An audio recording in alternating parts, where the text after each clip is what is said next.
नमस्कार. लक्षवेधीमध्ये आपल्या सगळ्यांचं स्वागत. मी प्रसाद काथे. बिहारमध्ये निवडणुकांच्या नंतरची मतमोजणी सुरू आहे.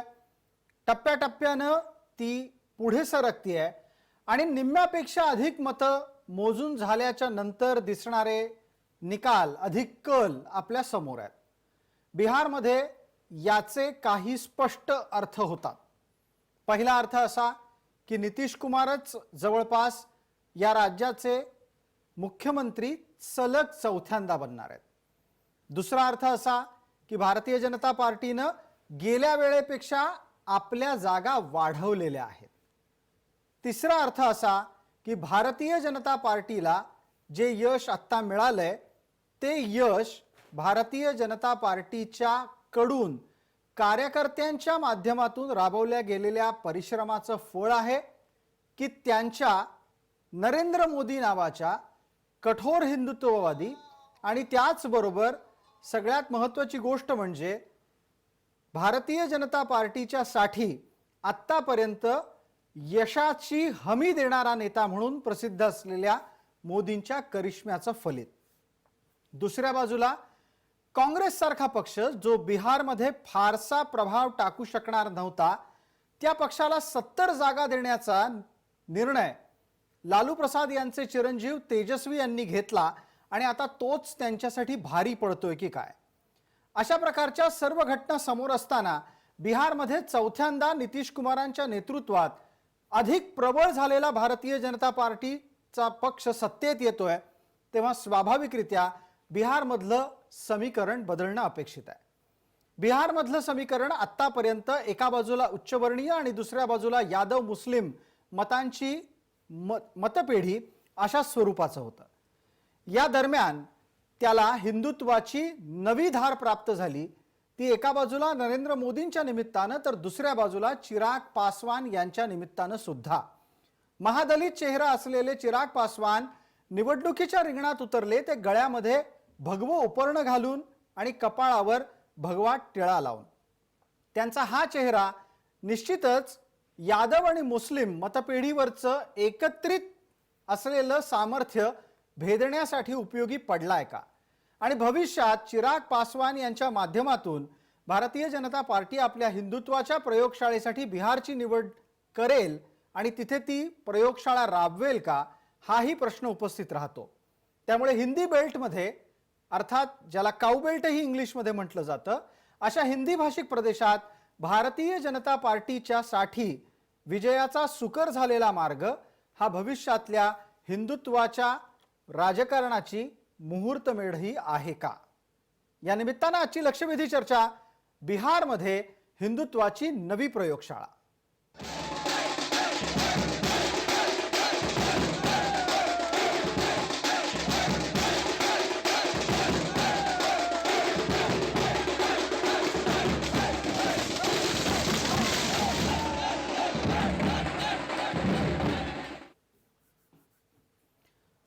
या आजच्या चर्चेमध्ये आपल्याबरोबर सहभागी होत आहेत भारतीय जनता पार्टी महाराष्ट्राचे मुख्य प्रवक्ता केशव उपाध्ये, त्याचबरोबर काँग्रेसच्या प्रवक्त्या नीला लिमये, आपल्यासोबत राजकीय विश्लेषक आणि निवडणुकांच्या राजकारणाचं त्याचबरोबर तिथल्या आकड्यांच्या समीकरणाचा अभ्यास तिथं जाऊन करणारे श्रीकांत देशपांडे, आपल्यासोबत जयंत माइंडकर ज्येष्ठ राजकीय विश्लेषक आहेतच, आणि माझ्यासोबत मुंबईच्या स्टुडिओमध्ये आहेत ज्येष्ठ राजकीय विश्लेषक संजय ठाकूर. या सर्व मान्यवरांचं आपण चर्चेमध्ये स्वागत करू. थेट पहिला प्रश्न श्रीकांत देशपांडे यांना आहे. श्रीकांतजी, माझा आवाज आपल्यापर्यंत पोहोचत असेल? माझी थेट अपेक्षा आत्ताच्या घडीला अशीच आहे की बिहारमधल्या आत्ताच्या निकालात नक्की कोणता अंडरकरंट होता जो निकाला आधीच्या जनमत चाचण्यांमध्ये दिसला नाही? प्रसादजी, मला असं वाटतं की जनमत चाचण्यांचा जो आधीचा निकाल म्हणजे ओपिनियन पोल जे होते त्याच्यामध्ये एनडीए आघाडीला 161 जागा त्यांनी दाखवल्या होत्या. परंतु जसं जसं निवडणूक सुरू झाली, तिन्ही टप्पे पार पडले आणि एक्झिट पोल आले परवा शेवटच्या दिवशी, तेव्हा एक्झिट पोलचा अंदाज असा होता की तेजस्वी यादव क्लीन स्वीप करतायत. 161 पर्यंत जागा ज्या आहेत त्या त्यांना देण्यात आल्या होत्या. परंतु बिहारच्या निवडणुकीमधला अंडर करंट जो आहे तो सगळ्यात महत्वाचा हाच होता की तिथे इश्यू बेस ज्याला म्हणता येईल की असा कुठलाही मुद्दा जो आहे तो राजकारणात केंद्रस्थानी नव्हता. जरी रोजगार विषयक प्रश्न हा केंद्रस्थानी आणण्यामध्ये त्यांना यश आलं असलं आणि हे खरं असलं तरीही बिहारचं राजकारण जे आहे ते नेहमी जाती आधारित राहतं. आणि यावेळी जे आहे त्यांच्याकडून जर एक शब्द गेला होता एका निवडणूक सभेमध्ये, त्या याच्यामध्ये ते बोलताना म्हणाले होते कि बाबू साहब के सामने जो है तो छोटा आदमी तनकर चलता था लालू के राज में. बाबू साहब हा जो शब्द आहे हा राजपूत समाजासाठी बिहारमध्ये वापरला जातो आणि याच गोष्टीचं जे भांडवल आहे ते तिथे मोठ्या प्रमाणावर झालं. आणि पर्यायाने जे आहे तर तिथे मोठ्या प्रमाणावरती जे आहे भूमिहार असतील, ब्राह्मण असतील, राजपूत असतील, ठाकूर असतील, कुर्मी, कोयरी या समाजांचं एकत्रीकरण घडून जे आहे ते भाजपच्या बाजूने मोठ्या प्रमाणावर मतदान झालं असं आता आपण म्हणू शकतो. याच्या अगदी श्रीकांत देशपांडे, एक अत्यंत महत्वाचं निरीक्षण आपण सांगितलं. बाबू साहब के सामने साधारण सा आदमी भी सीना तार कर चलता था असं सांगण्याच्या मागे तेजस्वी यादव यांचं समीकरण हे त्यांच्या मतपेढीच्या एकत्रीकरणाचं होतं. पण त्यातून घडतं वेगळंच. कधी कधी राजकारणात कोणत्या गोष्टीचा काय संदर्भ निघेल तो सांगता येत नाही आणि तसंच आता बहुतांश झालेलं दिसतंय.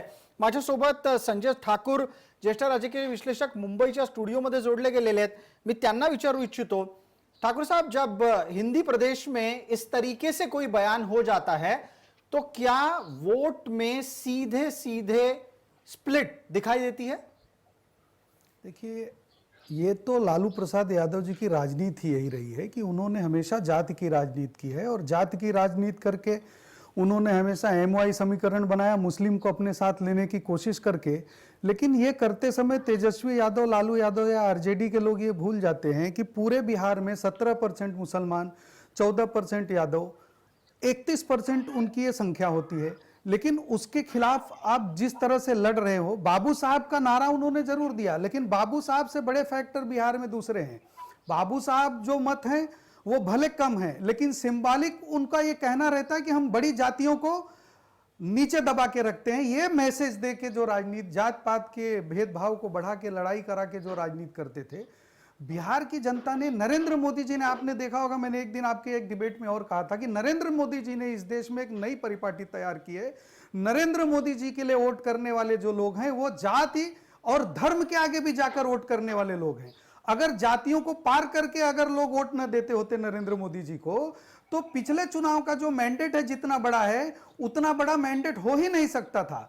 तो ये जब राजनीतिक तैयारी करते हैं लोग तो ये भूल जाते हैं कि नरेंद्र मोदी जी ने इस देश में घोर गरीब, जो मजदूर, मजलूम, पिछड़े, दबे कुचले लोग हैं, उन लोगों को हमेशा ऊपर लाने का काम किया है। जो भारतीय जनता पार्टी की अंत्योदय की नीति है उसको आगे बढ़ाया है, इसलिए उनको जन समर्थन है। इसी के साथ जब भी कभी नरेंद्र मोदी जी अपनी बात रखने के लिए आते होंगे तो स्वाभाविक रूप से उनके हिंदुत्ववादी चेहरे को भी नकारा नहीं गया होगा।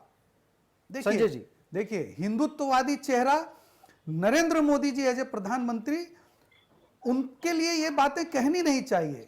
वो तो खुलेआम कहते हैं भारतीय जनता पार्टी की अपनी विचारधारा है, भारतीय जनता पार्टी अपने विचारों में बहुत स्पष्ट है।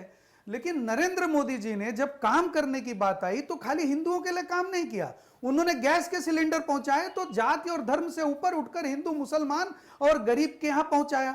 उन्होंने जब पानी देने का लक्ष्य रखा इस देश में 2022 तक हर घर को नल हो, जो बिहार में कैंपेन बहुत तेजी से चला, तो क्या जो नल और पानी देंगे वो हिंदुओं तक ही देंगे, मुसलमानों को नहीं देंगे? नरेंद्र मोदी जी इस देश के एक ऐसे सर्वमान्य नेता होके उभरे जिन्होंने देश के पिछड़े तबके, अगड़े तबके, कमजोर तबके, दबे हुए तबके, हिंदू मुस्लिम, सबके लिए उन्होंने काम किया है। और उनकी मान्यता इस देश में एक राष्ट्र नेता, अंतरराष्ट्रीय नेता के रूप में स्थापित हो गई है और देश के लोगों का विश्वास उनके ऊपर अटल हो गया है। इसलिए उनको एक एंगल से देखना ठीक नहीं होगा। जी, नीला लिमयेंसाठी पुढचा प्रश्न आहे. नीला जी, एका बाजूला नरेंद्र मोदींचा चेहरा आहे, दुसऱ्या बाजूला त्यांनी केलेल्या सामाजिक कामांची यादी आहे. मतं नळपाणी योजनेमुळे मिळाली की जाती आधारित मतांमध्ये पडलेल्या फुटीमुळे मिळाली? नीला लिमये. मला असं वाटतं की ह्या संपूर्ण निवडणुकीकडे बघताना आपण नवीन चेहरे या निवडणुकीत खूप आले आहेत, त्याच्याकडे आधी लक्ष दिलं पाहिजे असं मला वाटतं. यावेळी रामविलास पासवान नव्हते, शरद यादव नव्हते, पुढे येऊन बोलणारे लालू प्रसाद यादव नव्हते आणि नवीन मंडळी बरीच या ठिकाणी होती. कसं वाटप झालं, कोणाला किती सीट द्यायला पाहिजे होत्या वगैरे हा वेगळी गोष्ट आहे. पण जेडीयूने नितीश कुमारांनी काही गोष्टी निश्चित केलेल्या होत्या, खास करून पहिल्या 5 वर्षांमध्ये. जीविका नावाची जी महिला संघटना, ज्याचे 10 लाख सदस्य आहेत त्यांचे, मला असं वाटतं की आताचा रिझल्ट बघता खरं म्हणजे माझ्यासाठी तरी हा अनपेक्षित रिझल्ट आहे की इतक्या रीतीने मतदान होईल आता असं वाटलं नव्हतं. आरजेडीला मिळेल असं वाटलं होतं. मी केवळ पोल्सचे जे आले, एक्झिट पोलचे रिझल्ट त्या अर्थी बोलत नाही. आधी सुद्धा पण नीलाताई, जे मतदान झालं, तुम्ही म्हणताय हे अनपेक्षित निकाल आहेत. जे मतदान झालं ते समाज कल्याणाच्या योजनांमुळे झालं आहे की जात आणि धर्माच्या अंडरकरंटमुळे झालेला आहे?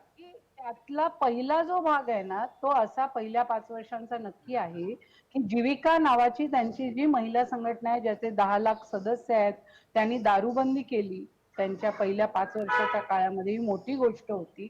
पण नंतरचा जर आपण काळ बघितला तर शेवटी असं आहे की 15 वर्ष जेव्हा सलग एक सत्ता राहते त्यावेळी एकच गोष्ट तुम्ही वारंवार ती सांगून होत नाही ना. नवीन मुलांच्या अपेक्षा वेगळ्या असतात. जसं तेजस्वी यादवनी हे म्हटलं, त्यांनी 4 ज्या घोषणा दिल्या होत्या त्याच्यामध्ये पढाई, त्यानंतर कमाई, सिंचाई आणि दवाई असे 4 होते. कमाई म्हणजे रोजगार वाढवणे. आता या चारीवर आम्ही लक्ष केंद्रित करू असं त्यांनी जे म्हटलं ते तरुणांना आकर्षित करणारं होतं. मला असं वाटतं भारतीय जनता पक्षाचे जे मुख्यमंत्री उत्तर प्रदेशचे आहेत, त्यांनी जेव्हा हा प्रयत्न केला की जेव्हा त्यांनी असं म्हटलं की जे सीमेवरचे घुसखोर आहेत त्यांना आम्ही बाहेर हुसकून देऊ, त्यावेळी नितीश कुमारांनी ऑब्जेक्शन घेतलं होतं. ते म्हणाले होते कोण एखाद्या बिहारीला हात लावतं मी बघूनच घेतो. हा आंतरविरोध त्यांच्यात आहे. मला असं वाटतं अजून रिझल्ट यायचे आहेत. ठीक आहे, तुमच्या लेखी पूर्ण निकालांची वाट पाहणं हा एक पर्याय असू शकतो. आपल्या सोबत भारतीय जनता पार्टीचे महाराष्ट्र प्रदेशाचे मुख्य प्रवक्ता केशव उपाध्याय आहेत. केशवराव, तुम्ही स्वतः नीला लिमये यांचं वक्तव्य ऐकलं असेल, त्या सुद्धा एका गोष्टीकडे महत्वाच्या पद्धतीनं आपलं लक्ष वेधतायत आणि तो मुद्दा आहे सुशासनाचा, नितीश कुमार यांच्याकडून केल्या गेलेल्या सुशासनाचा. पण नितीश कुमार यांच्या सुशासनाला नरेंद्र मोदींच्या चेहऱ्याची जोड मिळाली आणि नरेंद्र मोदींच्या चेहऱ्याच्या मुळे आत्ताच्या घडीला भाजपानेही स्वतःचे आकडे वाढवले. नितीश यांना सुद्धा आपलं नुकसान फारसं न होता ते टाळता आलं. केशव उपाध्याय. प्रसाद काते हे नक्की की 15 वर्ष 3 टर्म मुख्यमंत्री किंवा 3 टर्म सत्ता केल्यानंतर चौथ्यांदा पुन्हा सत्तेवर येणं एका अर्थाने तसं खूप आव्हानात्मक असतं. बरेच मुद्दे असतात अँटी इन्कम्बन्सीसारखे आणि त्यातनं अनेक प्रश्न 15 वर्षात नितीश कुमारने सोडवले. 15 वर्षापूर्वीचं आपलं आठवून बघा, लालू प्रसादांचं जंगल राज अशी बिहारची ओळख होती. तिथून एक बिमारू राज्य, इथून ते एक विकासाच्या मार्गावर असलेलं राज्य, अशा प्रकारचा बदल नितीश कुमार आणि एनडीएच्या सरकारने गेल्या 5 वर्षामध्ये, गेल्या 15 वर्षामध्ये आणला. त्यामुळे स्वाभाविकपणे आजचा जो विजयाचं विश्लेषण करायचं असेल तर नरेंद्र मोदी यांची प्रचंड लोकप्रियता आणि एनडीएचं नितीश कुमारांचं गेल्या 5 वर्षातलं काम, या दोघांच्या आधारावरती केलेलं मतदान हे आजच्या विजयाचं विश्लेषण करता येईल. एक त्यातला सगळ्यात महत्त्वाचा मुद्दा या सगळ्यामध्ये लक्षात घेतला पाहिजे की आज जसं भाजपाच्या एनडीएच्या विजयाचा आपण बोलतो आहोत, त्यावर दुसरा एक मुद्दा आपल्या चर्चेतनं सुटता कामा नये. तो म्हणजे केवळ बिहार नाही तर आज देशातल्या अनेक काही राज्यांमध्ये पोटनिवडणुका होत्या. अगदी केशवराव, त्याच्यावरही चर्चा करू. पोटनिवडणुकांमध्ये, देशांतर्गत झालेल्या पोटनिवडणुकांमध्येही भारतीय जनता पार्टीला सगळ्याच ठिकाणी यश मिळालेलं आहे, मणिपूर पासून गुजरात पर्यंत. त्याचबरोबर मध्य प्रदेशातही अपेक्षेच्या तिप्पट यश जवळपास तिथे मिळालेलं आहे. या सगळ्या मुद्द्यांची चर्चा आहेच. एक पटकन प्रश्न पुढचा जयंत माइंडकरांना आहे. जयंत माइंडकर, आपण आता ऑनलाईन पद्धतीने आमच्या सोबत जोडले गेलेले आहात. इथं पॅनलवर असलेले सगळेच जण सुशासनाचा मुद्दा अधोरेखित करतायत, पण मला हे जाणून घ्यायचं आहे की ज्या पद्धतीनं एक जातीचा अंडरकरंट चालतो त्या पद्धतीनं बिहारमध्ये धर्माचा अंडरकरंट चालला का? प्रसाद, 1989-90च्या राजकारणात, भारताच्या राजकारणात 2 शब्द आले होते. एक पहिला शब्द आला होता कमंडल आणि दुसरा आला होता मंडल. आणि आज आपल्याला 2020 ला बिहार इलेक्शन मध्ये दिसतंय की ते कमंडल तर आहेच, पण मंडलाचा एक भाग, छोटासा एक भाग हा कमंडलला जाऊन मिळालेला आहे. आणि त्याच्यामुळे धर्मसत्ता समोर राहिली आणि त्याच्या मागे एका विशिष्ट जातीचं, कुर्मी जातीचं समीकरण आलं. आणि म्हणून, केवळ म्हणून नितीश कुमारांना चौथी टर्म मिळालेली आहे. याच्यामध्ये पण मग जयंत माइंडकर, अशा नरेंद्र प्रकारे मोदी- जाती आधारित समीकरणं का बनावीत? जर समजा प्रत्येक जणच सुशासनावर बोलतो आहे, तर जाती आधारित समीकरणं का बनावीत बिहारमध्ये? मुळात बिहार, युपी किंवा आपला इंडियन पॉलिटिकल डायसोटेरा, आपलं एकूण जाती व्यवस्था आपण पाहिली तर भारतात एकूण 3000 जाती आहेत वगैरे जे काही म्हणतात. आणि कास्ट आणि जातीयवादी राजकारण बिहार आणि उत्तर प्रदेशात ज्या प्रकारे चालतं, जातीनिहाय कसे पक्ष असतात, हा एक डिस्कशनचा मुद्दा आहे. पण ती वस्तुस्थिती आहे. समाजवादी पार्टी उत्तर प्रदेशातली आणि बिहार मधली लालू यादव यांची पार्टी, दोघंही यादव, परंतु ती दोघांचे पक्ष दोघांचेही राज्यात, विशिष्ट राज्यात ते वेगळे वेगळे असते. एकाची समाजवादी पार्टी असते आणि एकाची राष्ट्रीय जनता दल असते. ठीक आहे. ते दोघांचेही व्होटर क्लास एकच असतो, मुस्लिम आणि यादव, MY. केवळ दलित समाजाकरता पासवानांचा वेगळा पक्ष असतो. केवळ कुर्मी समाजाकरता पुन्हा नितीश कुमारांचा पक्ष वेगळा आहे. आणि हिंदुत्वाची हाक देत राम मंदिर, गोधरा राईट्स या सगळ्याच्या पार्श्वभूमीवर हिंदू मसीहा पंतप्रधान नरेंद्र मोदी येऊन 12 सभा घेतात आणि ते 70 पर्यंत मजल मारतात. त्यांचा पक्ष नंबर 1 चा होतो आणि तरीही पण ते मुख्यमंत्री पद त्यांचा पक्ष नाकारेल असं सांगितलं आधीच जातं. त्याच्यामुळे महाराष्ट्रासारखी सिच्युएशन होणार नाही अशी ठीक आहे, काळजी महाराष्ट्रासारखी घेण्याचा परिस्थिती होईल की नाही हा वेगळा चर्चेचा विषय आहे, त्याचा इथे संदर्भ नको. पण तुम्ही एक गोष्ट जी मांडली त्या निमित्तानं संजय ठाकुर यांच्यासाठी पुढचा प्रश्न है. संजय जी, इन्होंने बिल्कुल कुर्मी समुदाय के द्वारा नीतीश कुमार को खुलकर मिलने वाले समर्थन की बात की. नीला लिमये जी ने इससे पहले बहुत सटीक रूप से कहा कि हाँ, नीतीश जी के पहले एक कार्यकाल के समय सुशासन की बात हुई थी. कुल मिलाकर इस समय की अगर बात करें तो जो एज मिला है, यानी मिले हुए वोटों को किनारे तक ले जाने के लिए जो जरूरी बात थी, वो किसके वजह से हुआ? देखिए, ऐसा है कि जयंत माइंडकर क्या कह रहे हैं उसका कोई विशेष महत्व नहीं है, क्योंकि जयंत माइंडकर मंडल और कमंडल की बात कर रहे हैं. आज ये अचानक से मंडल की बात करने लगे हैं और कल तक ये कमंडल की बात करते थे. जिसका अपना कोई मत नहीं और समय के साथ में मत बदलता रहे, उसके बारे में कुछ कहना मैं ठीक नहीं समझता. लेकिन जो नीला ताई बोल रही हैं, देखिए, नए चेहरे, सवाल नए चेहरे का नहीं है. सवाल है कि देश की अंतिम रेखा पे खड़े हुए इंसान तक पहुंचने की कोशिश कौन कर रहा है.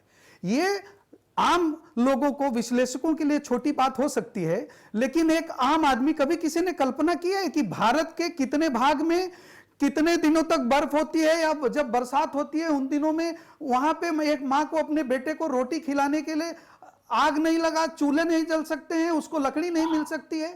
किसी गरीब के घर में गैस का चूल्हा पहुंचाना ये कितना महत्वपूर्ण बात है. ये जब तक ये भारतीय राजनीति के लोग समझ नहीं पाएंगे तब तक उनको ये समझ में नहीं आएगा कि नरेंद्र मोदी जी क्या. नरेंद्र मोदी जी इस देश तो की कुल मिलाकर व्यवस्था को अंतरराष्ट्रीय व्यवस्था के पैरेलल लेके जाना चाहते हैं. कोई ये ना कह सके कि भारत में अभी तो ये सुविधा नहीं है. तो कुल Basic मिलाकर ability नहीं है. आप ये कह रहे हैं कि गैस सिलेंडर का बंटवारा और पानी की योजना, ये दोनों चीजें थी जिसके बदौलत लोगों ने मोदी जी के लिए वोट किया. नहीं, मैंने तो ये 2 योजनाओं का नाम लिया. ऐसे सैकड़ों कई सारे योजनाएं हैं मोदी जी की. अच्छा, ऐसी सैकड़ों योजनाएं हैं जिसको गिनाया जा उनके सकता है. उनके भाषण के दौरान एक बात का जिक्र आया था. नरेंद्र मोदी ये कहते सुने गए थे कि जब कोई विरोधी किसको वोट देंगे ये पूछने गया तो सामने वाले ने कहा कि वोट तो मोदी को देंगे, वरना क्या थोड़ी तुमको देंगे. इतना ज्यादा बदलाव क्या सचमुच था बिहार में? जमीनी हकीकत क्या ये थी?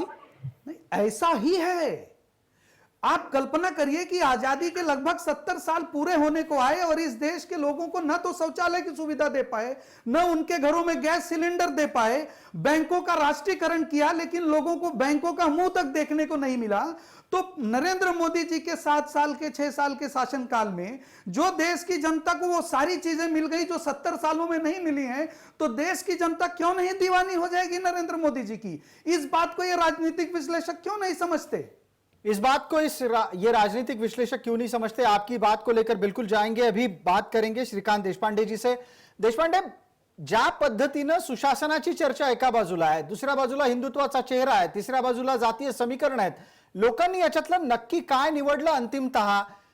एक मुद्दा, लोकांना अशी भीती वाटत होती का की आरजेडी जर परत आली तर बिहारमध्ये दारू पुन्हा विक्रीला सुरुवात केली जाऊ शकते, आरजेडी जर परत आली तर पुन्हा एकदा जाती आधारित एका वर्गाचं वर्चस्व आणि त्यानिमित्तानं कायदा सुव्यवस्थेचे प्रश्न जन्माला येऊ शकतात, आणि सगळ्यात महत्त्वाचा मुद्दा, आरजेडी जर परत आली तर या संपूर्ण बिहारमध्ये कोणत्या ना कोणत्या तरी कारणानं माणसाचे न्याय हक्क दाबले जाऊ शकतात का? या तीन पातळ्यांवर बिहारमध्ये विचार झाला का मतदारांकडून? तुम्ही स्वतः प्रत्यक्ष बिहार फिरून आलात, त्यानिमित्तानं थेट उत्तर द्या.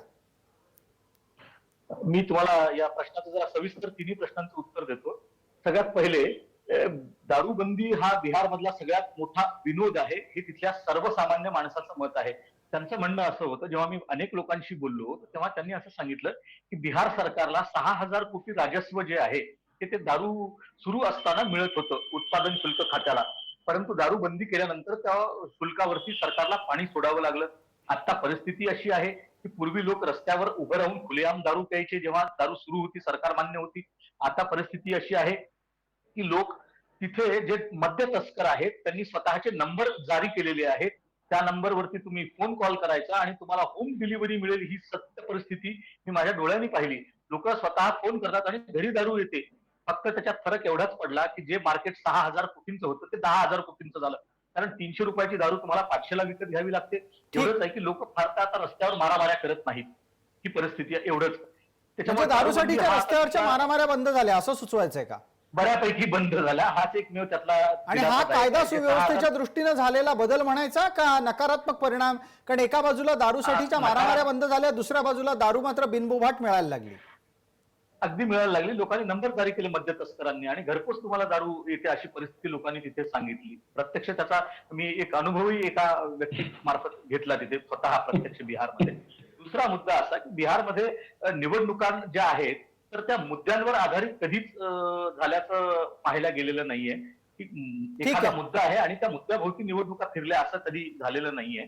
यावेळी पहिल्यांदा असं मला असं वाटतं की रोजगाराचा जो मुद्दा आहे तो केंद्रस्थानी आणण्यामध्ये तेजस्वीला यश आलेलं आहे. आणि मग या निमित्ताने केशव उपाध्यायांना माझा प्रश्न आहे. केशव उपाध्ये 10 लाख नोकऱ्यांचं आश्वासन दिलं गेलं आणि त्याचा फायदा राष्ट्रीय जनता दलाला इतक्या जागा मिळवण्यात झाला का?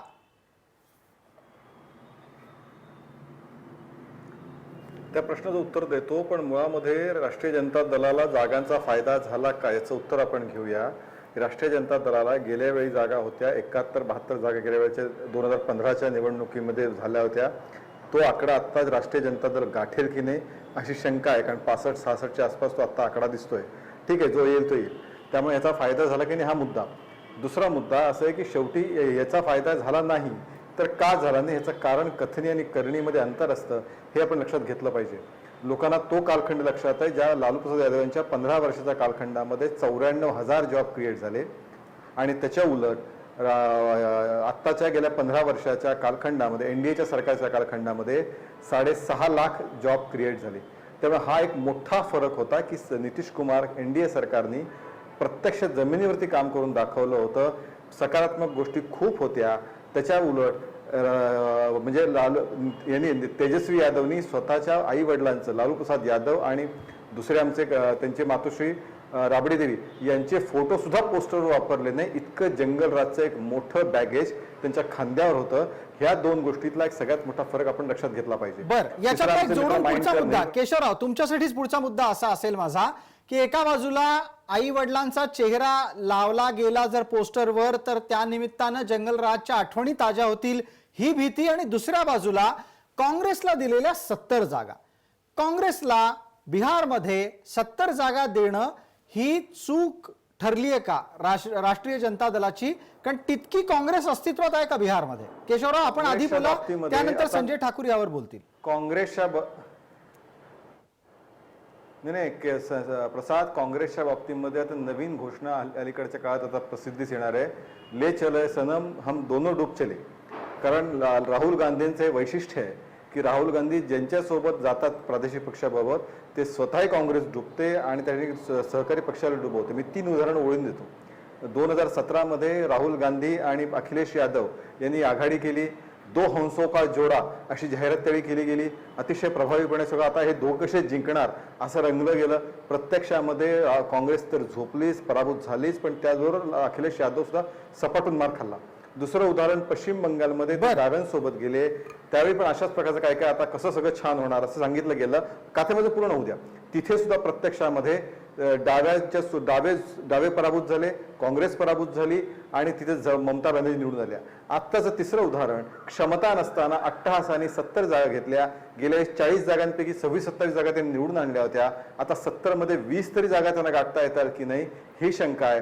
त्यामुळे ले सनम चलो सनम हम दोनों डूब जाते हैं ही राहुल गांधींची नवी ओळख आघाडी पक्षाबाबत करता म्हणता येऊ शकते, असं चित्र सध्या दिसतंय.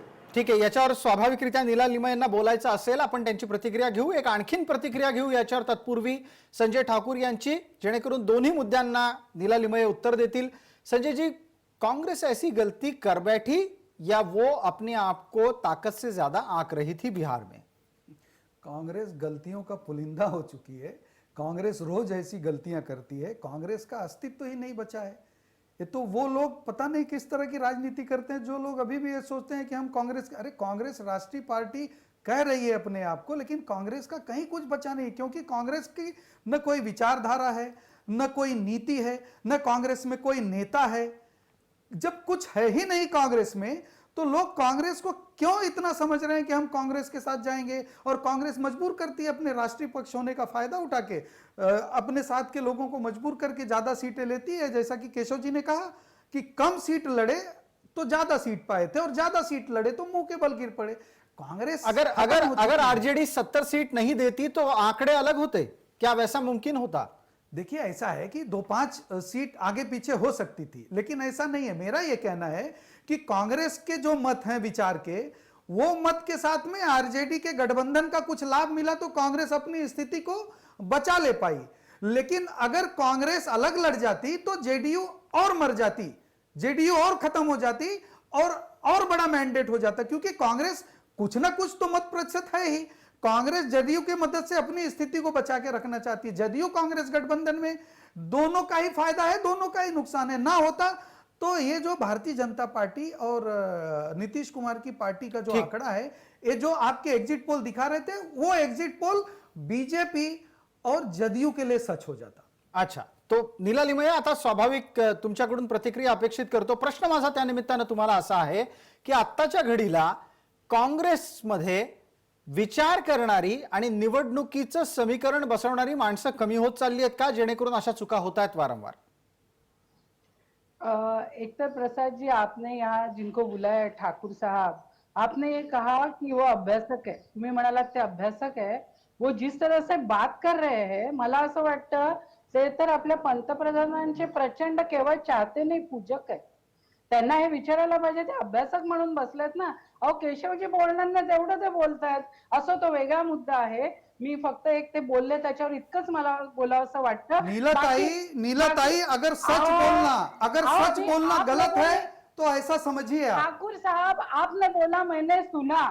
आओ केशव, आता तुम्ही बोललात, मी ऐकलं ना. आता मी बोलतोय, थोडं ऐका ना. पण केशवजी हे म्हणत आहेत, मी ठाकूर काय बोलल्याच्या बद्दल मी काय बोलत नाही. वो असं आहे केशवजी, अजून आपल्याकडे मला माझं मत व्यक्त करू दे. लोकशाही म्हणून सांगतो, आपल्याकडे लोकशाही आहे. तुम्हाला काय बोलायचं ते बोलू द्या. आता माइंडकर काँग्रेसचं रात्रंदिवस कौतुक करतात, आम्ही काय बोलतो का माइंडकरांना? आम्ही आदर करतो आमचे मित्र आहेत म्हणून. केशव तू बोलतो, केशव बोलतो. तुम्ही मला ठीक आहे, एक मिनिट. महिला या नात्यानं आपण नीलाताईंना आधी मान देऊ, त्यांचं म्हणणं ऐकून घेऊ. नीलाताई, आपण आपलं म्हणणं पूर्ण करावं. केवळ महिला म्हणून नाही, मी तुम्हाला ते बोलत होते, आम्ही मध्ये बोलले का? ते म्हणाले हम डुबेंगे तुमको ले डुबेंगे, ह्याच्याबद्दल मी बोलले का? मी वेगळं प्रेम करते ना. ठीक आहे, अगदी तुम्हाला पूर्ण वेळ दिला गेलेला आहे. नीलाताई, आपण आपली भूमिका मांडावी, आपल्यासाठी पूर्ण मिनिटाचा वेळ आहे. जी प्रसाद जी, हे आपल्याला सांगू इच्छिते, केशवजी जे म्हणाले की हम डुबेंगे तुम्हें लेकर डुबेंगे नहीं है. भाजपचं कसं आहे माहितीये का, अहो निवडणुकीत वर खाली होत असतं ते बाजूला ठेवूया. हम बडे होंगे तुमको डुबाएंगे, हे त्यांचं फिक्स. मग ते शिवसेना असू दे, ते काश्मीर जम्मू काश्मीर मध्ये असू दे, ते आता इथे JDU मध्ये असू दे, बघा दोघांचं महागठबंधन, दोघांचं गठबंधन आहे. भारतीय जनता पक्षाला मतं मिळत आहेत. त्यांनी पासवानची जे पक्ष आहे LJP, त्यांनी एक सुद्धा उमेदवार भारतीय जनता पक्षासमोर उभा केलेला नाही. त्यांचे लोक त्यांच्या स्टेजवर भारतीय जनता पक्षाचा गळ्यात घालून स्कार्फ जातात. ते सगळं चालतंय. कोणाच्या विरोधात जात आहेत? JDUच्या विरोधात जात आहेत. म्हणजे आम्ही मोठे होणार आहोत आणि तुम्हाला डुबवणार आहोत, हा नवीन वाक्प्रचार ऑलरेडी आलेला आहे भारतीय जनता पक्षाबद्दल. नाही, पण तुम्हाला नीलमताई सुचवायचं काय? त्यामुळे तुम्ही आता भारतीय जनता पार्टीच्या चालचरित्र चेहऱ्याविषयी बोलताय, पण प्रत्यक्षात निवडणूक निकालांमध्ये काँग्रेसमुळे राजदला नुकसान झालंय हे स्वीकारणार आहात की नाही?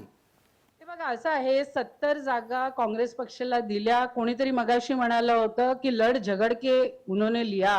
लढ झगड के नाही, शेवटी काँग्रेस पक्ष अजून तरी राष्ट्रीय पक्ष आहे केशवजी आणि ठाकूरजी.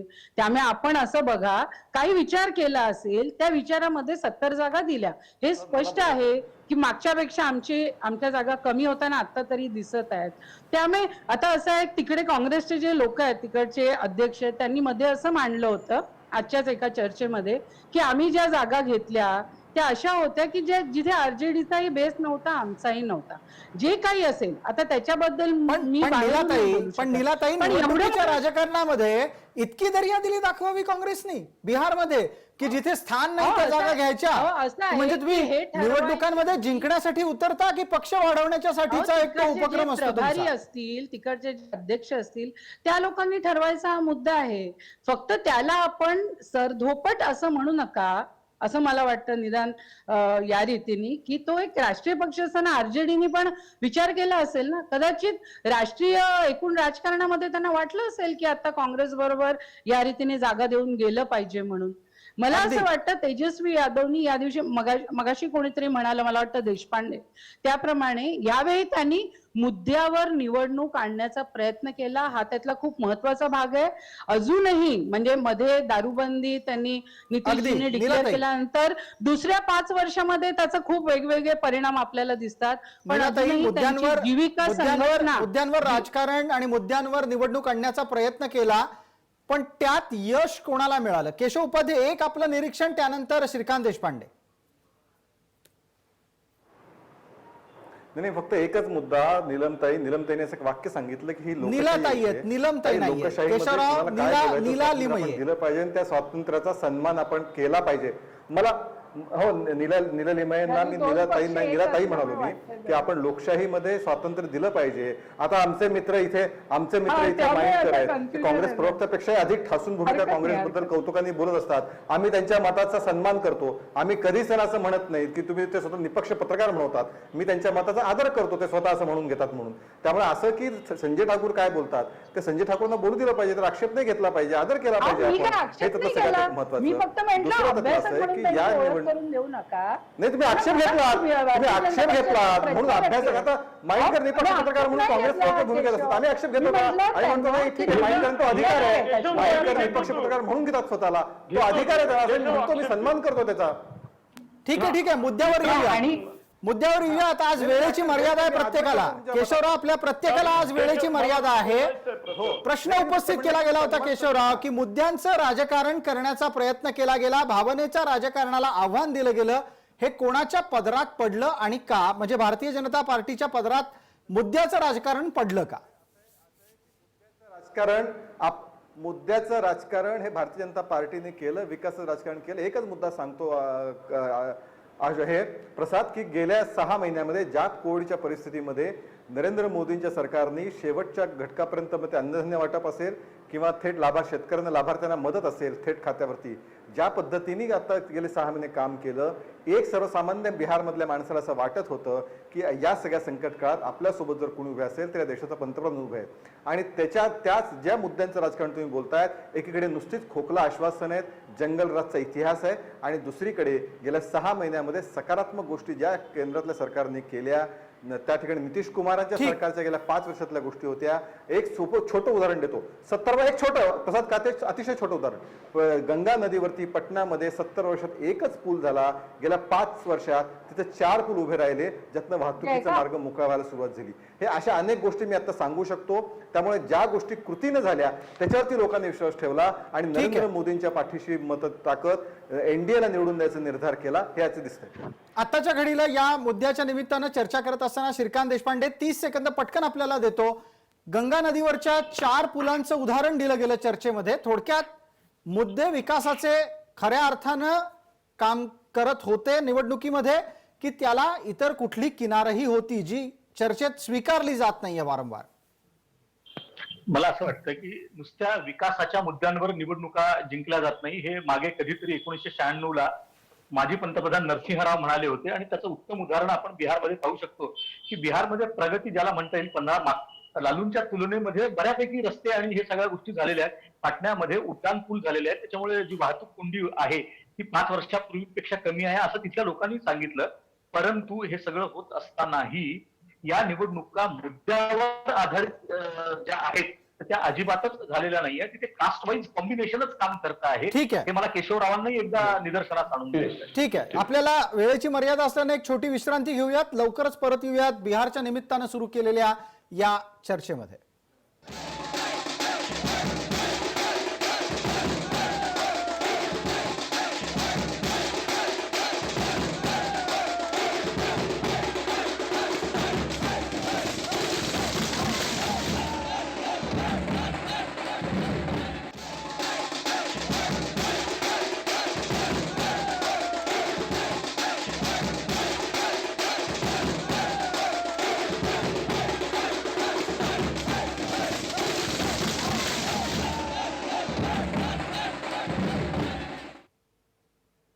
लक्षवेधीच्या या भागात आपल्या सगळ्यांचं स्वागत. बिहारच्या निवडणुकांची चर्चा करत असताना 2 प्रमुख महाराष्ट्रातल्या नेत्यांची वक्तव्य समोर आली आहेत. त्यातलं एक नेतृत्व आहे संजय राऊत यांचं आणि दुसरं आहे शरद पवार यांचं. संजय राऊत आणि शरद पवार यांच्याकडून केल्या गेलेल्या वक्तव्यांमध्ये समान धागा असा आहे की तेजस्वी यादव हे एकटे लढले आणि ते एकटे लढले म्हणून त्यांचं कौतुक करायला पाहिजे. मला संजय ठाकूर यांना विचारायचं आहे की तेजस्वी यादव यांनी सुद्धा आघाडी केली, महागठबंधन असं त्याचं हिंदीमध्ये नाव ठेवलं, त्यांनी आपल्यासोबत काँग्रेसला घेतलं आणि पवार म्हणतात की तेजस्वी यादव एकटे लढत होते.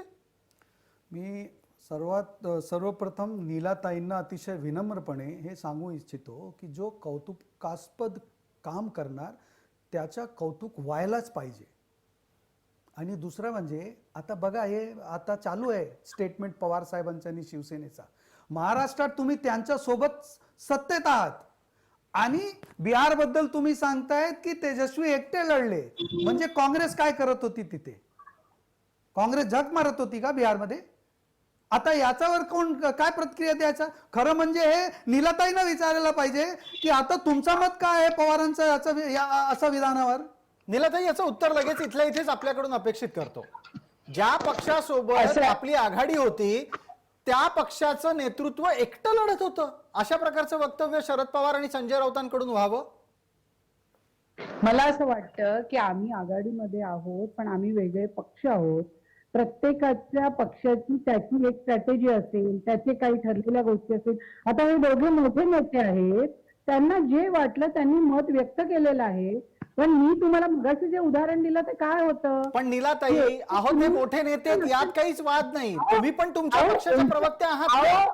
तुम्ही तुमच्या पक्षाच्या प्रवक्त्या आहात, तुम्हाला तुमच्या पक्षाचा स्वाभिमान आहे. अहो पण मी वास्तव जे तुम्हाला सांगतो की एलजेपीनी का नाही एकही उमेदवार दिला हो बीजेपी समोर? हे वास्तव बघा ना. कोण याच्यावर का होता? तिकडे ट्रम्पच्या वेळी जाऊन म्हणाले लोक जनशक्ती पक्षानं भाजप विरोधात उमेदवार का दिला नाही याची चर्चा करूच, पण त्याचबरोबर तेजस्वींना एकटं सोडून दिलं होतं का काँग्रेसने?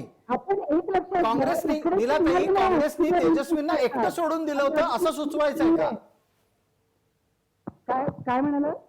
काँग्रेसनी तेजस्वी यांना एकटं सोडून दिलं निवडणुकीत असं सुचवायचंय का कोणाला? असं नाही. आपण असं लक्षात घ्या, बिहारमध्ये ऍज इट इज काँग्रेस पक्षाचं जे टक्केवारी आहे मतांची आणि जे आधीचे निवडून आलेल्या जागा आहेत त्या कमीच होत्या. मोठा प्लेयर हा आरजेडीच होता, हे स्पष्ट होतं. असं असताना एकटं सोडणं राहुलजींनी तिथे सभा घेतलेल्या आहेत, पवन खेरा तिथे जाऊन बसले होते, सुरजेवाला तर कंटिन्यू तिकडे होते, हे सगळं त्यांनी केलेलं आहे. आता त्या ठिकाणी तिकडचे अध्यक्ष ठीक आहे. प्रभारी यांनी ठरवण्याची गोष्ट आहे. ठीक पण आहे, राहुलजींनी याच्यावर एक पटकन श्रीकांत देशपांडेंचं निरीक्षण. श्रीकांत देशपांडे, 30 सेकंद आहेत आपल्याकडे. तुम्हाला असं वाटतं काँग्रेस मनापासून तेजस्वी यांच्या विजयासाठी प्रयत्नशील होती?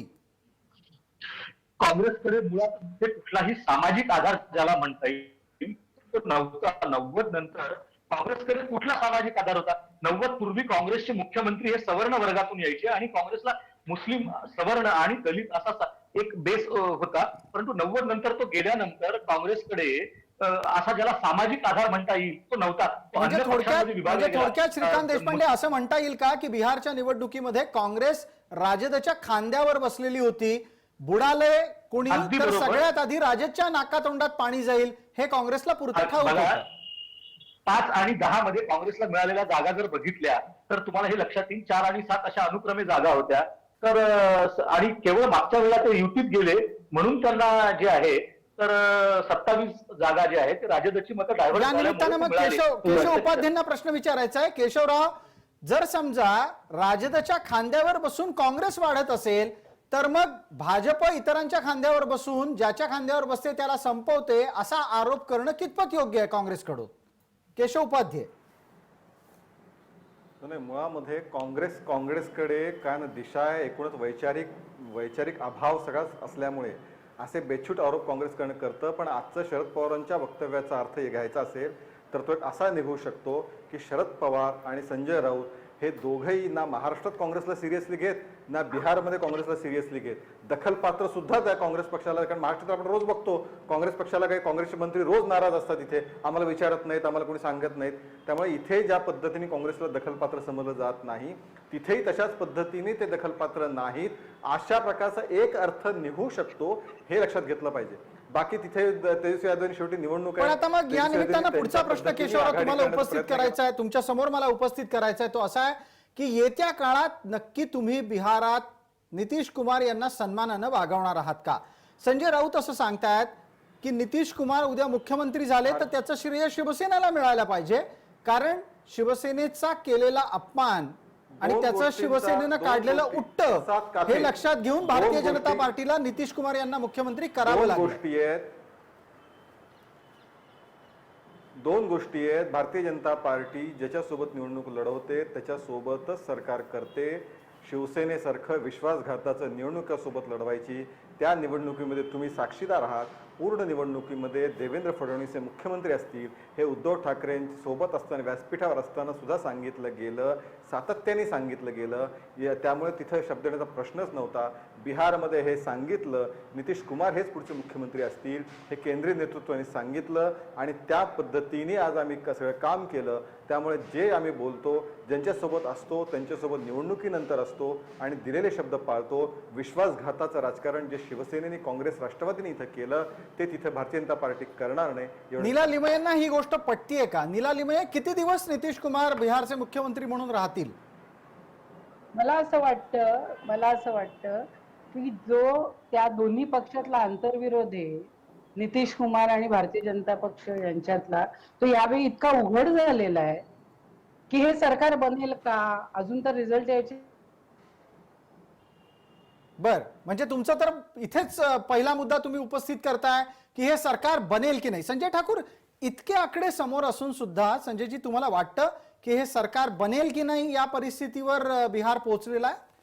देखिए, ऐसा है कि सुबह सुबह मैं टेलीविजन देख रहा था तो कांग्रेस के राष्ट्रीय प्रवक्ता रणदीप सुरजेवाला पटना एयरपोर्ट पे घोषणा कर रहे थे कि वो सरकार बनाने आए हैं, वो सरकार बना रहे थे. कांग्रेस के लोगों के कुछ भी कहने का कुछ अर्थ ही नहीं बचा. जिस कांग्रेस को यह समझ में नहीं आता कि जिस देश में हिंदू बहुसंख्यक है उस देश में इनका प्रधानमंत्री कहता है कि देश के सारे संसाधनों पर पहला हक माइनॉरिटीज का है.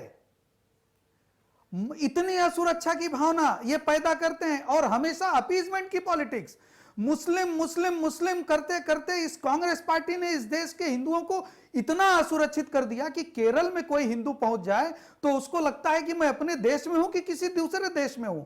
तो कांग्रेस ने इस देश में इस तरह की स्थिति निर्माण की हुई है। और जैसा कि केशव उपाध्याय जी कह रहे थे कि कांग्रेस की अपनी कोई विचार शक्ति बची ही नहीं है, कांग्रेस का कुछ विचार रहा ही नहीं है। कांग्रेस तो बस सत्ता के लिए जल बिन मछली की तरह तड़प रही है।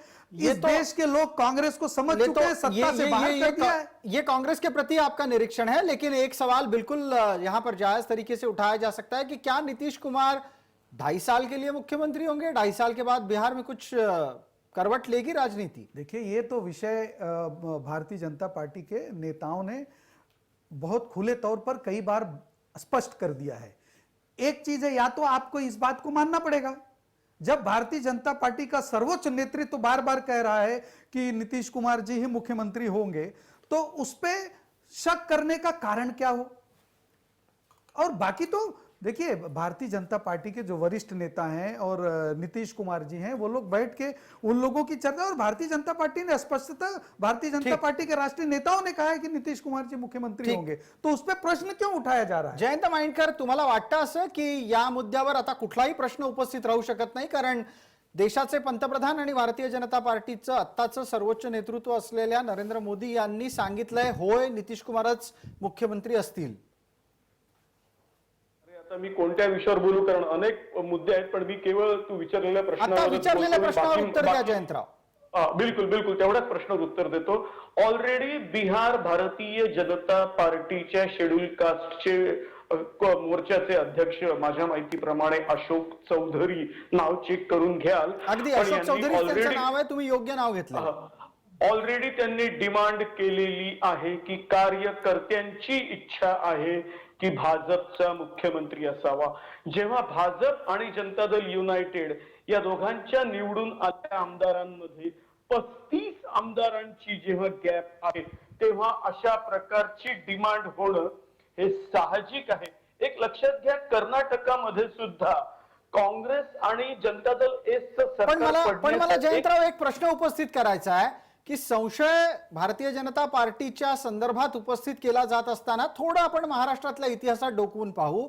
जास्त जागा असून सुद्धा राष्ट्रवादी काँग्रेसनं काँग्रेसचा मुख्यमंत्री होऊ दिला आणि नुसता होऊ नाही दिला तर तो टिकू पण दिला की। हे समजा पवारांना गुरु मानणाऱ्या नरेंद्र मोदींनी अंमलात आणलं तर बिघडलं कुठं? आपण जे 2004 ची गोष्ट करत आहोत, त्यावेळची जी गॅप होती ती 71 आणि 69 अवधी 2 ची होती। एक लक्षात घ्या, मला ती फिगर चांगली लक्षात आहे, माझ्या माहितीप्रमाणे तीच फिगर आहे। आणि त्याच्यानंतर तेव्हा आपण हे विसरायचं नाही की तेव्हा युपीए सरकार होतं, काँग्रेस केंद्रात सत्तेत होती, त्याच्यामुळे केंद्रात सत्तेत असलेल्या काँग्रेस बरोबरचं डील हे शरद पवारांनी वेगळं केलं। आज तशाच प्रकारे भाजप सत्तेत आहे, त्याच्यामुळे नितीश कुमार तसंही डील करून काय करणार आहेत ती गोष्ट वेगळी। माझ्या माहितीप्रमाणे एक पटकन प्रश्न संजय ठाकुर यांना, नीतीश कुमार जी का डील क्या है? नीतीश कुमार जी का डील किसके साथ क्या है? भाजपा के साथ क्या है, और क्या केंद्रीय नेतृत्व के पास नीतीश कुमार के लिए कोई और विकल्प है? देखिए, बहुत ईमानदारी से अगर इस प्रश्न का जवाब देना हो तो अगर कोई डील होती है तो जिन लोगों के बीच में डील होती है, डील वही जानते हैं, कयास लगाने का कोई अर्थ नहीं है। लेकिन ये तो यथार्थ सत्य है ना कि नीतीश कुमार और भारतीय जनता पार्टी गठबंधन में नीतीश कुमार के नेतृत्व में बिहार में शासन कर रहे थे। अब इससे ज्यादा कौन सा डील दूसरा कोई बता सकेगा? ये तो कयास लगाने की बात अलग है। लेकिन नीतीश कुमार जी वहां पे मुख्यमंत्री थे, भारतीय जनता पार्टी ने अपने समर्थन से नीतीश कुमार जी को मुख्यमंत्री बनाया था, बखूबी उन लोगों ने वहां पे सत्ता का संचालन किया। और इस पैंडेमिक के काल में जिस तरह से अगर आप आंकड़े देखेंगे तो जितने भी पूरे देश के भारतीय जनता पार्टी के शासित राज्य हैं, वहां पे केंद्र की सारी स्कीमों को बहुत तरीके से जैसे लागू किया गया। इसके उलट जहां जहां भारतीय जनता पार्टी शासन में नहीं थी, वहां पे गौर गरीब जनता को केंद्रीय सरकार की स्कीमों का लाभ इसलिए नहीं दिया गया कि नरेंद्र मोदी जी अत्यंत पॉपुलर पे पॉपुलर होते चले जा रहे हैं और लार्जर देन लाइफ होते चले जा रहे हैं, लेकिन आप बिहार में बहाने- नीतीश कुमार जी ने उसको बखूबी लागू किया। और अगर आंकड़े देखेंगे तो देश के जितने 1, 2, 3 नंबर के प्रदेश हैं, उन प्रदेशों में से एक प्रदेश बिहार ऐसा है जहां पे जितनी मदद भेजी गई केंद्र से वो सारी मदद गांव के कोने कोने तक पहुंचाई गई है। ठीक है, इसीलिए नीला महाराष्ट्र लिमये में जी 38,000 करोड़ नहीं मिले हैं, इसीलिए ठीक है। महाराष्ट्र में 38,000 अरे करोड़ नहीं जयंत मिले। जी, इसीलिए यहां भी किसानों को नहीं मिले हैं 10,000 नहीं मिले, करोड़ नहीं मिले, घोषणा की GST गई नहीं थी। मिला है अभी तक। अब मुझे अभी पता तक नहीं GST कब नहीं आपने जो मिला। है कमंडल छोड़ के मंडल नहीं, पकड़ लिया, GST लेकिन आप अपनी स्थिति स्पष्ट कर दीजिए कि आप हैं कहाँ। माइंडकर निष्पक्ष पत्रकार आहे। यही तो राजनीति है भारत की, माइंडकर कमंडल और सगळे मंडल ही निष्पक्ष भारत की पत्रकार। राजनीति तो है। कमंडल आपको के पता पीछे नहीं पीछे है। ही तो घूमे हैं आप पूरे जीवन भर। कमंडल और मंडल ही आप भारत अपने की पूरे राजनीति जीवन है। भर कमंडल के पीछे घूमे हैं। मैं किसी के पीछे नहीं हूँ, मैं नहीं, ये सिर्फ पूरा एक महाराष्ट्र जानता है आप कहाँ थे। आपको लग सकता है, केशव उपाध्याय जी कहाँ हमें से- ज्यादा अच्छे से आप मेरे बताएंगे को- आपको। आप कुछ आप कहाँ आपको थे? कुछ भी लग ठीक सकता है। ठीक, मुझे लगता आपको है कुछ भी लग सकता है। व्यक्तिगत टिप्पणी से बचना चाहिए। हाँ, जयंत बिल्कुल। माइंडकर, तुम्ही पण कृपया त्या पद्धतीनं चर्चा पुढे नेऊ नका. मी प्रश्न वेगळा नीलाताईंना विचारत होतो. नीलाताई, मला आपल्याला एक मुद्दा असा उपस्थित करायचा आहे की संजय ठाकूरजी यांनी सांगितलं की ज्या ज्या पद्धतीनं केंद्राच्या सर्व योजना बिहारमध्ये लागू झाल्या, त्या निमित्तानं स्वाभाविकरित्या केंद्र आणि बिहारचं नेतृत्व या दोघांमधला समन्वय प्रस्थापित झाला, समोर आला. असं असताना सुद्धा तुम्ही म्हणताय की बिहारमध्ये अजूनही सरकार कोणाचं येईल ते सांगता येत नाही, आणि आलं तर त्याचं काय होईल हेही सांगता येणार नाही. आम्ही नाही, आता ज्या चर्चा थोड्याशा येत आहेत, विजयकुमार वर्गीयजी त्यांचे वरिष्ठ नेता आहेत, त्यांना असा जेव्हा प्रश्न विचारला की बा आता नितीश कुमारांनाच तुम्ही पाठिंबा देणार ना मुख्यमंत्री म्हणून, तेव्हा त्यांनी चक्क असं म्हटलं, हो आता तरी असं आहे की आम्ही नितीश कुमारजींना पाठिंबा देणार आहोत. असो, शेवटी जे काय आहे ते आपल्याला लवकरच समोर येईल. पण मला असं वाटतं की त्यांच्यातला जो आंतरविरोध आहे, मगाशी मी ते सांगत होते आणि इथे नेटवर्क सारखं जातंय मला वाटतं, त्यामुळे थोडी अडचण आहे की आदित्य